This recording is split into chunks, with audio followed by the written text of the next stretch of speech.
السلام علیکم۔ وہ ایک گرم دوپہر تھی۔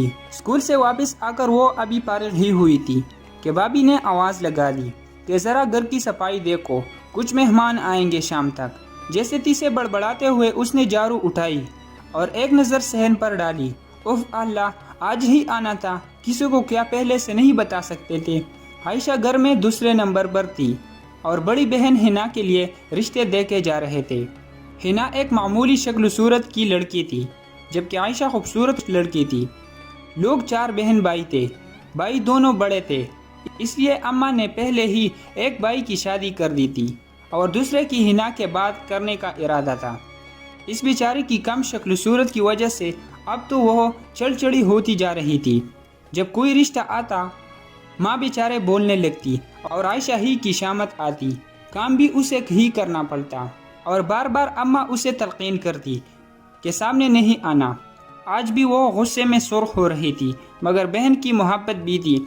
وہ دعا کر رہی تھی کہ اللہ کرے یہ لوگ بس میری بہن کو پسند کر لے۔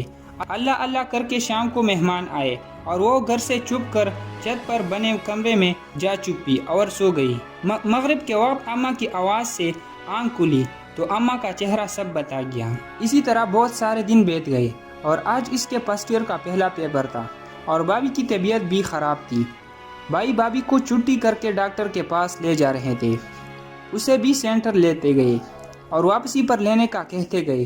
پیپر بہت اچھا ہوا۔ باہر نکلی تو بھائی انتظار کر رہے تھے۔ وہ گاڑی میں جا بیٹھے، بہت تھکن ہو رہی تھی، اس کی کالی سیاہ آنکھیں نیند سے بوجھل ہو رہی تھی۔ بھائی جان دیکھ کر مسکرانے لگے، وہ بھی فوراً آنکھیں دکھا کر بولی، بس آئس کریم بھائی جان، اور دونوں نے ہلکا سا قہقہا لگایا۔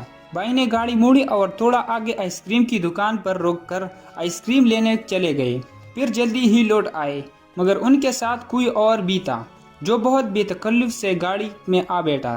وہ جھجک گئی، مگر بھائی جان اس سے ہنس ہنس کر باتیں کر رہے تھے۔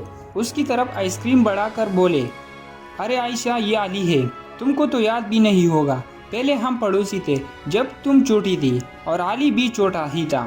آج اس نے مجھے پہچان لیا اور روک لیا۔ پھر وہ لوگ کافی پرانے باتیں کرتے رہے اور علی اسے کبھی کبھی پلٹ کر دیکھ لیتا، ایک نظر اور وہ ایک دم سے سمٹ جاتی۔ اسے غصہ بھی آ رہا تھا، تھکن سے برا حال تھا اور بھائی جان دیر لگا